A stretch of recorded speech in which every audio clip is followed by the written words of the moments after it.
My name is Harold, and I'm 76 years old. I've always been a quiet man, worked as a mechanic for 45 years. Kept my head down, fixed what was broken. After my wife Ellen passed 10 years ago, my daughter Lisa became the center of my world. I thought I was the center of hers, too. Turns out I was wrong. Last Father's Day, they invited me over for brunch. The grandkids were excited. Running around the backyard, Lisa and her husband, Mark, had landscaped with money I'd quietly contributed over the years. Lisa handed me a gift bag with a big smile. "Open it, Dad. It's from all of us." Inside was a coffee mug. Big bold letters on the side read, "Worlds. Okayest, DAD, time to retire from family too." The whole table erupted in laughter. Mark slapped my back like we were old pals sharing a joke. "Come on, Harold, lighten up.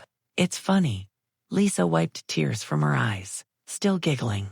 We saw it online and thought it was perfect. Even the grandkids, my sweet Emily and little Jake, chimed in with snickers because the adults were. I forced a smile, but something inside me cracked right down the middle. Later, as I helped clear the plate's old habit, Lisa pulled me aside in the kitchen. "Dad, we weren't totally kidding. You've been around a lot lately. Mark and I have been talking. There are some really nice senior places up the coast. You'd have your own space, activities, people your age. People my age." As if I were already halfway in the grave, I drove home in silence, the mug sitting on the passenger seat like an accusation. That night I couldn't sleep. Memories kept rolling over me like waves. After Ellen died, Lisa was all I had left. I'd raised her alone since she was 12. Her mother's cancer took her fast. I worked double shifts at the garage to pay for Lisa's college. When she met Mark and decided to go to law school, I cashed in my retirement savings to cover the tuition she didn't get in loans. $60,000 gone. But I told myself it was worth it to see her in that cap and gown. When they bought their house, I gave them $40,000 for the down payment. "So you can start your life right," I'd said. Mark shook my hand like I'd done him the biggest favor in the world. Their cars broke down. I fixed them for free. Parts and labor. Roof needed replacing. I wrote a check. Vacations they couldn't quite afford. "Let me help, sweetheart." Over 15 years, I handed over more than $150,000 in checks, cash, and little loans that were never repaid. I never asked for a dime back. I just wanted to be useful. Wanted to matter. And I was useful until I wasn't. The comments started small. "Dad, you don't have to come over every weekend, Harold. Maybe let us handle the kids. Bedtime routine now. We're thinking of hiring a real handyman, someone certified." Then, the invitations dried up. Birthdays where I found out after the fact. Thanksgivings where I sat at the kids' table because the adults are discussing grown-up things. But they never stopped cashing the checks. What they didn't know, what I'd never told a soul, was about the beach cottage in Maine. My older brother Thomas, who never married and rarely visited, left it to me when he died 12 years ago. A little gray shingled house, right on the water. 2 bedrooms, wraparound porch. The kind of place Ellen and I always dreamed of retiring to. I'd had it rented out seasonally through a management company ever since. The rent money went straight into an investment account I never touched.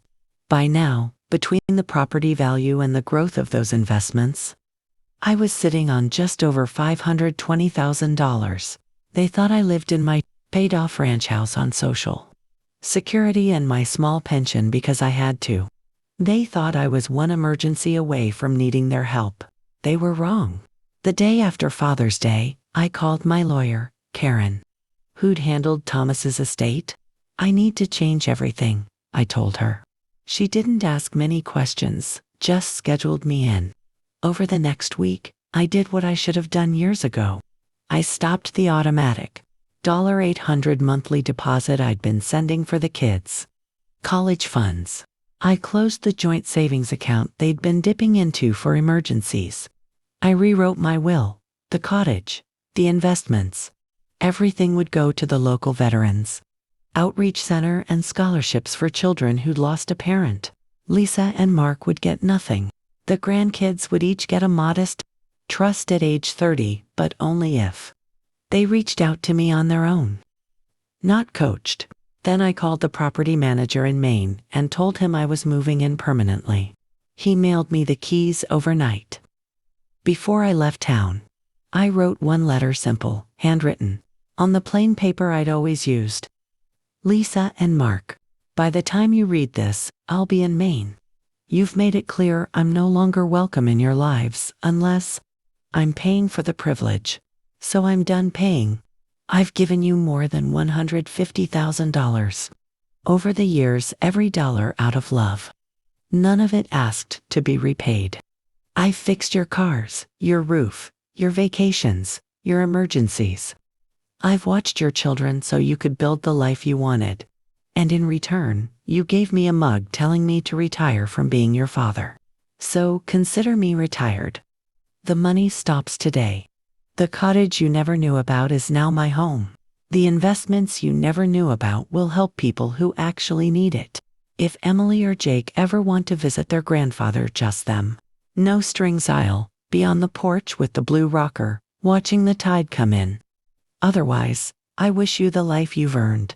Harold. I left the letter on their kitchen counter the morning I drove north, used the spare key they'd stopped asking me to return years ago. 6 months later, I'm sitting on that same porch right now. Coffee in hand, a different mug, one that says, World's Best Gramps. Bought for myself. The salt air feels like forgiveness. I fish in the mornings, grill lobster with neighbors in the evenings, and sleep better than I have in decades. Lisa tried calling once, left a tearful voicemail about misunderstanding the joke and needing help with the mortgage. I didn't call back. The grandkids haven't reached out yet, but they're still young. There's time. I'm not bitter anymore. That mug was the best gift they ever gave me. It finally taught me where I belonged. It wasn't at the kids' table.